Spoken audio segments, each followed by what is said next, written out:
We hear a lot these days about trust being a huge factor in making business run smoother, for transactions being done better and more efficiently, for providing better leadership and having people want to follow you. And that's great, but we don't hear as much about how to create trust. What are the psychological and emotional triggers that get people to want to trust you, to have faith in you, to want to follow you?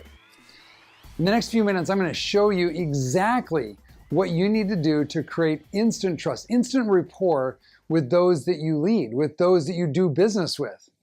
I'm reminded of when I was back in my early teens and in the dating mode. You see, in my teenage years, I was super excited about one particular thing. I was super excited about getting married, having a family, having a big family, lots of children, and being able to have a business where I could work from home. And I had all these great ideas, these great dreams, but it was all centered around spending a ton of time with my wife and with my children at home.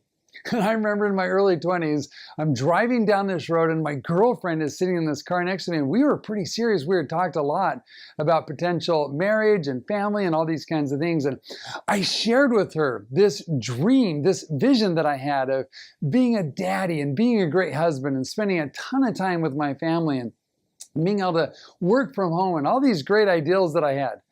And there was this moment of like kind of awkward silence, and she sat there, and you could feel when people are like not very comfortable. And she was kind of like, got kind of stiff and cold and was like, why would I want you home all day? Like, I want to go out and do stuff. And I remember thinking, is there an eject button like Batman's car? I wanted to hit the eject button and just swing her out of the car. See, there was such an astronomical difference between her vision of family life and my vision of family life. And I want to tell you, there's nothing wrong with her perspective, but it was completely different than my perspective. And it caused me not to trust that we were going to have a great relationship and that things were going to work out. Well, this little story is exactly why people sometimes don't trust you, or sometimes why you don't trust them.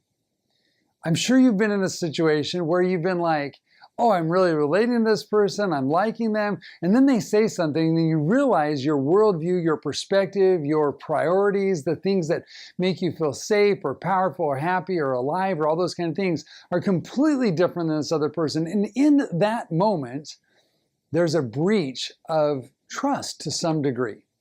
You still might like them or respect them, but fundamentally trusting them is not really there. That trust level is not there. So how do you create trust? Well, the number one factor to trust is similarities. And this is because we have this thing in our brain that says anything that is similar to me must be safe, must be okay, because what I'm doing in life right now is causing me to be at 98.6 and breathing. I'm alive and I'm well and I'm happy. Therefore, things that I do must create those kind of results. And so if somebody else exhibits that behavior, those beliefs, that kind of emotion, then, wow, if they're similar to you, then they must be trustworthy. And oftentimes that is exactly true. So in your business, in your leadership, in your dealings, in your presentations, as you're working with other people, seek for common ground.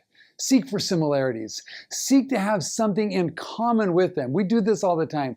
When you meet somebody, isn't the first thing you say is, well, where are you from? What kind of work do you do? What do you like? We start seeking for similarities. So understand your target audience. When you're doing presentations, when you're leading out, understand who your audience is, who the people are that you're communicating with. Find common ground, real, genuine, sincere common ground. And you'll discover that their ability to trust you exponentially skyrockets. Thus, your ability to influence them will exponentially skyrocket. Seek for common ground and enjoy the influence that comes from it. I'm Joshua Boswell. Thanks for listening. Bye now.